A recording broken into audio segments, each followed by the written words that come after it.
I always wanted to record a vehicle. I was gaining experience and stuff to finally make it, and I did it last year. In this video I would like to take you through the process of planning, recording, editing and releasing my first sound pack. The machine that will feed our ears in this video is 1993 Suzuki VS800 GL, so-called Intruder. I have it for like 6 or 7 years. Sound speeding.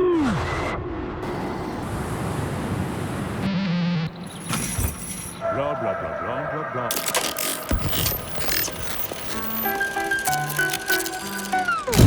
Why I chose to record this, you may ask?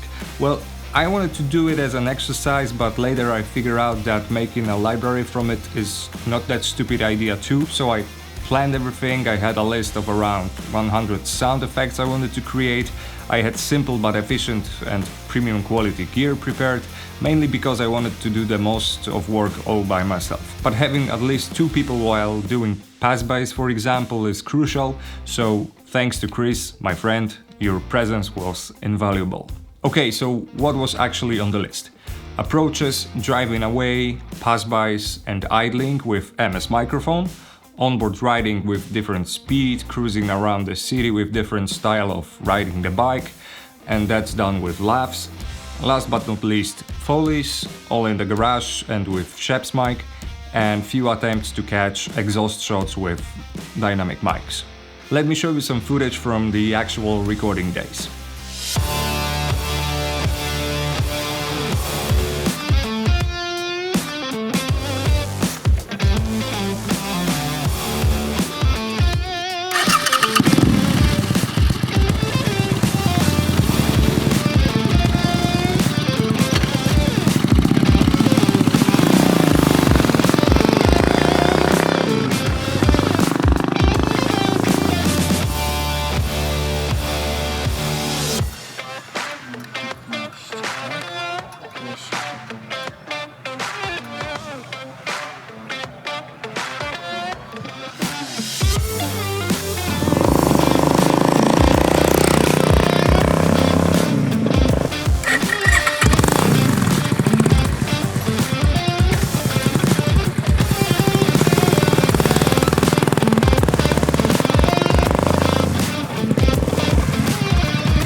So back to talking about the workflow.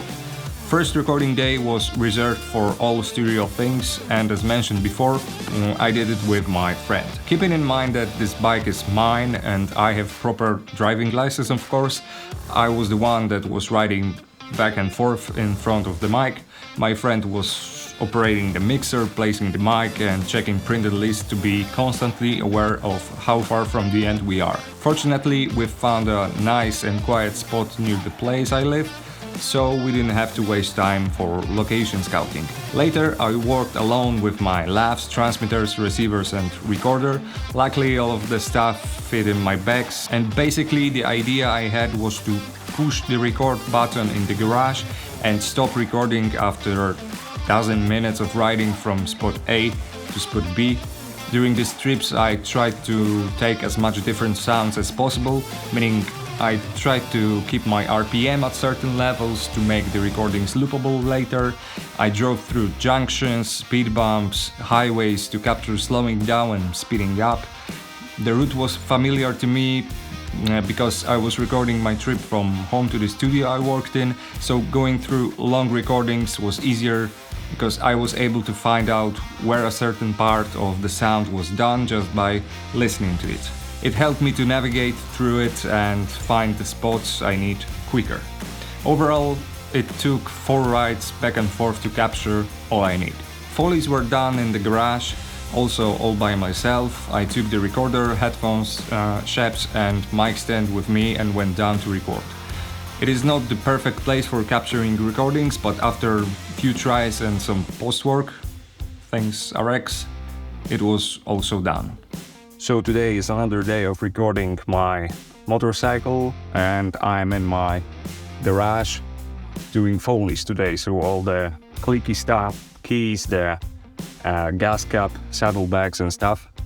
I'm doing it with Sheps with MK4 capsule straight into the sound devices. It's Saturday and it is a garage under the block of flats I live in. So there is a lot of traffic and I need to often wait until families leave. They often come here with kids, so there is a lot of noise I don't want. There's also hum coming from ventilation, I guess, but it's kind of static, so I guess RX will handle it. Yeah, let's go.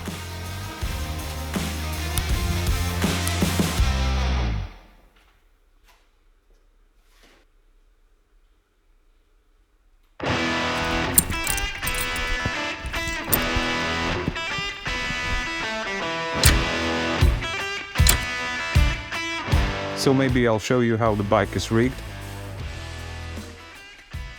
Here is first lap going right here to the back. Here is second lap near the exhaust, going same way into the back. And when I record, transmitters are here on the outside. The antennas. Every time I want to record something or say something to you, someone is flushing toilet. It's irritating. So the second bag is used to carry sound devices. I have my pouch with power bank and receivers. Laps are of course used for onboard recordings. Every approach is driving away. Pass-bys are recorded on MKH418, which is a MS mic. I'm using Sheps for Foley's, as I said before. Last thing was to try to capture the exhaust shots, but I'd rather consider it as an extra recordings. So now I'm going to pack dynamic mics, windshields, and I'm going to find some quiet place to record exhaust shots, which are probably the most exciting for me.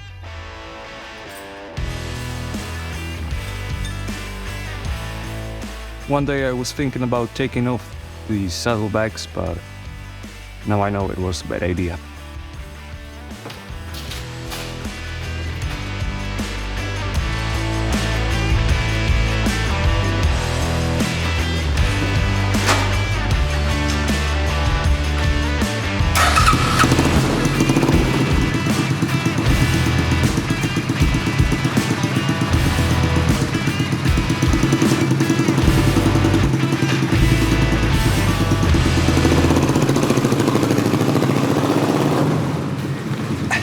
So I found the spot.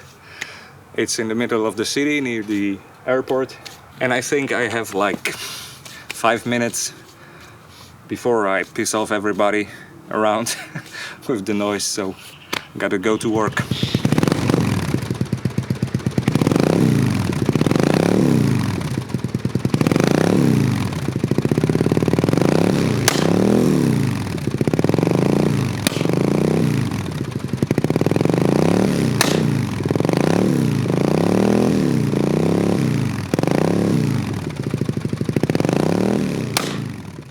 Later I had all my recordings imported to Pro Tools. I listened to them all, made markers, different tracks to edit, render and playback.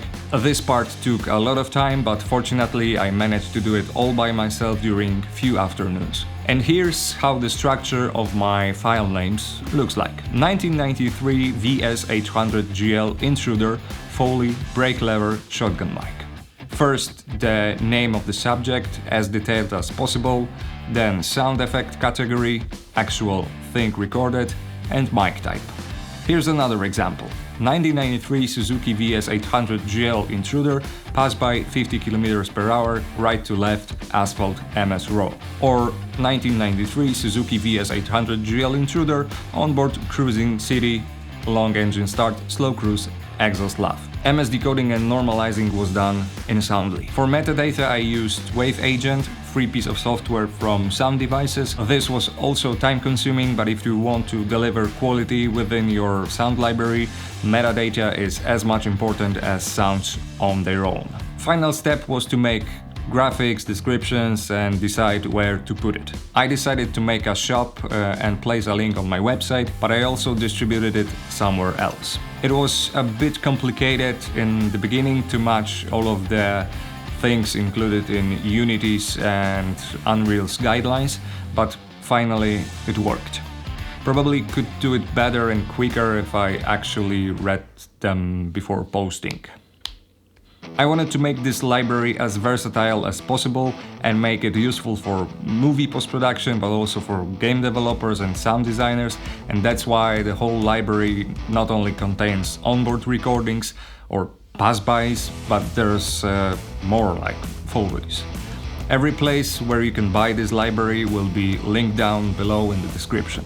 So let's look at the gear I used one more time to summarize. The heart of the setup is of course my Sound Devices MixPre 6 with all the accessories. If you want to know more about why I bought it and what things I use alongside with it, just go and see my video, which should appear in the corner right now. I used MKE2 lav mics coming through Sennheiser's SK2000 transmitters and receivers. The mid-side mic was MKH418 from Sennheiser. Why MS, you may ask? Because it's one mic and you can decide in post how wide the stereo should be. Later the Foley's was done with this Schoeps mic. It's CMC6U with MK4 capsule, perfect mic for indoor recordings. SM57 and RE320 were the dynamic mics I used. And for monitoring, Sony's headphones we all know very well. Or we should know. I hope this video wasn't too chaotic and was interesting for those of you who plan to record motorcycles on their own or want to make their first self-made sound effects pack. If you have any questions, please use the comments section or jump on my Discord, the link is in the description. If you enjoyed, please leave a like, and if you don't want to miss my next video, please become my subscriber. That's all for this one, until next time.